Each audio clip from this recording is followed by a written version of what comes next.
Guys, welcome back ulit sa aming channel. Ngayon po ay magluluto ako ng beef stir fry. Yung gagamitin ko is yung steak kasi meron ako sa dito. Then,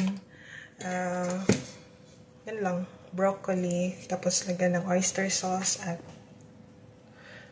soy sauce. Pakita ko sa inyo guys.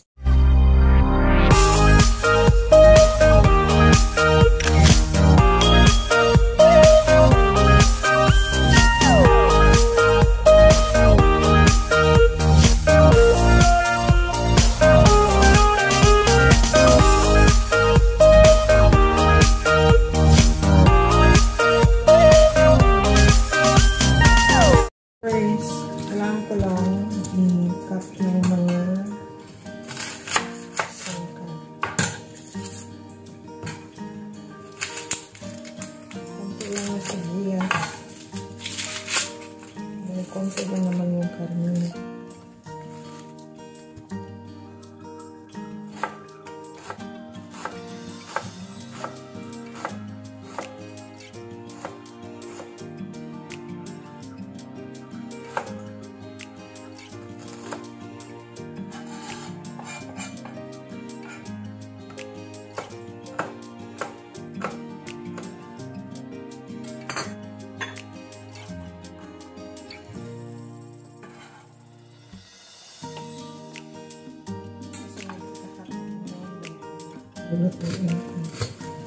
Ano kasi yan? Steak.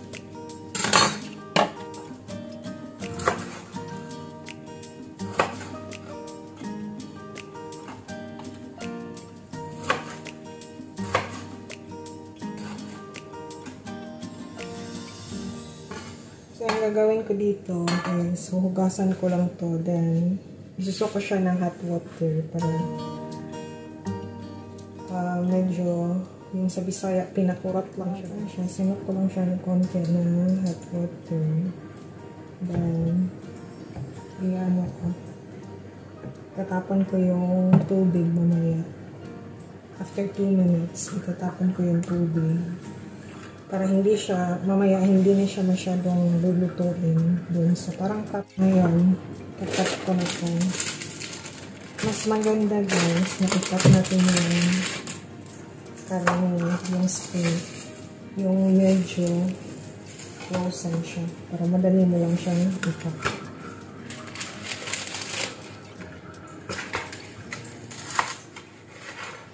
Yun yung trick ng baka. Dapat ano siya, para madali lang siyang ikat.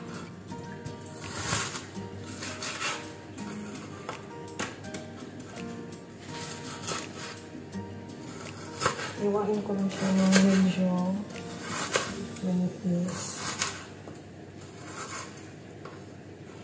Yan.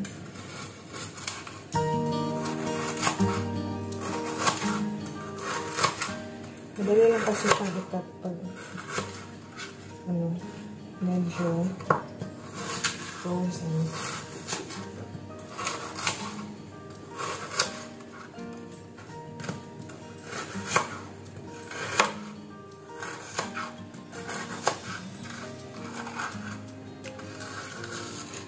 Tagal to sa freezer ng ano pa to, November na kayo ngayon. Kasi gumawa ako ng steak with mushroom sauce. Yung ano lang, medium cook. Yan. Natira kasi to. Lutuin ko kasi wala sila ngayon.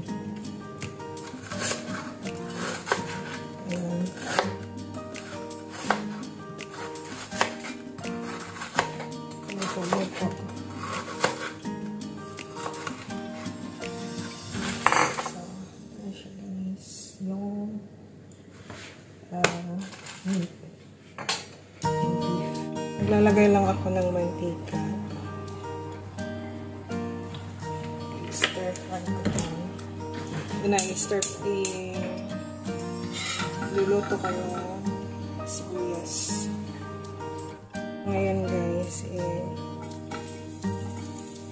wala ko yung sibuyas.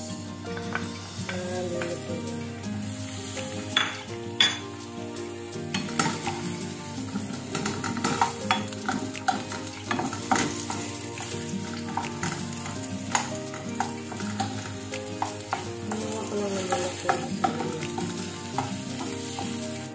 Susunod ko na yung bawang.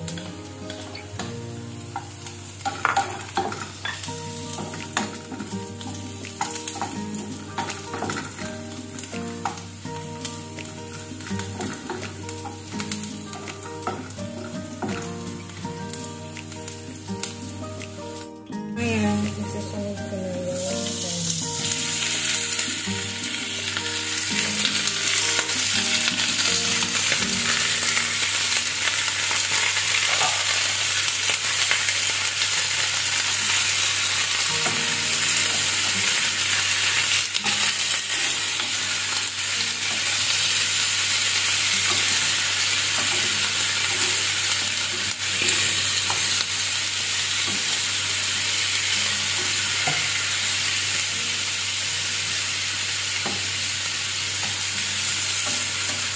tatakpan lang natin until mag-change color siya.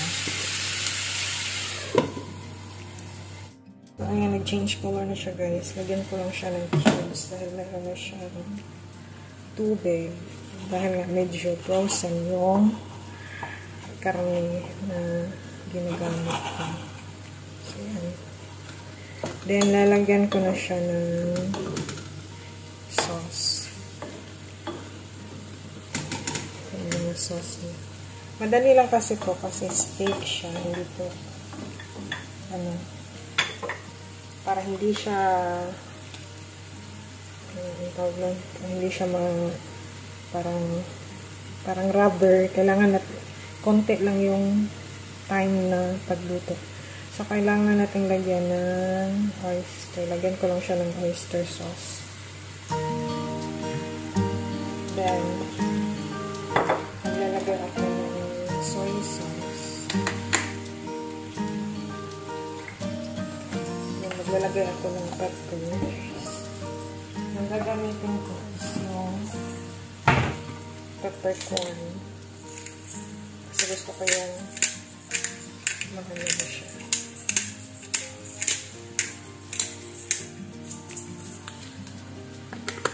Kung makakain ka ng anghang-anghang.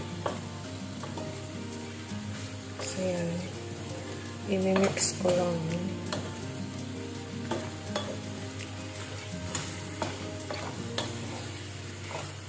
Pag steak kasi, dapat konti lang yung, kasi magiging ano siya. Para siyang rubber. Yung ano lang kanina. Yang dapat tikman nyo kung kailangan nyo pang gawa, lagyan ng asin. So, kailangan na natin lutuin lang ng 1 to 2 minutes. Igubo lang para maging malapot yung sauce. So, after 1 minute guys, lalagay natin yung broccoli.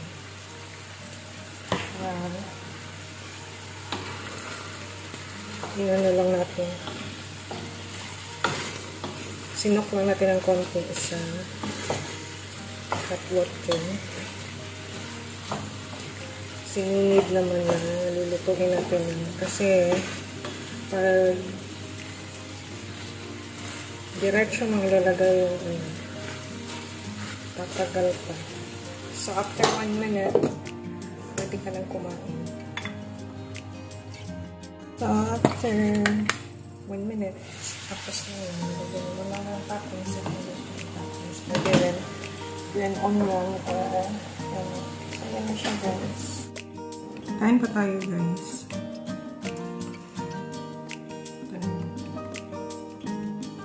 Pagkain na niluluto ko.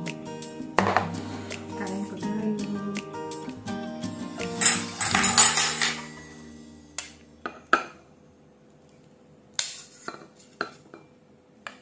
Isang steak lang siya. 1/4 kilo ata to.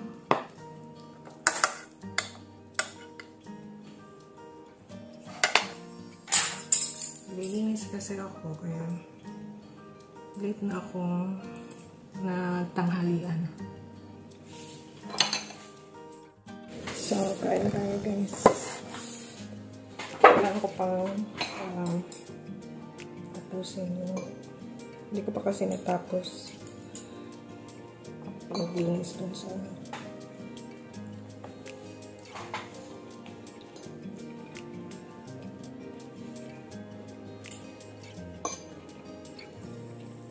kain pa tayo.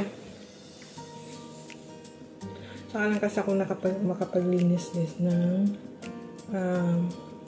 talagang tudo pag umalis sila ng ilang oras. Kaya kailangan ko tapusin yun kasi meron na naman pabisita. Magluluto na naman ako.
Kain din mo kayo.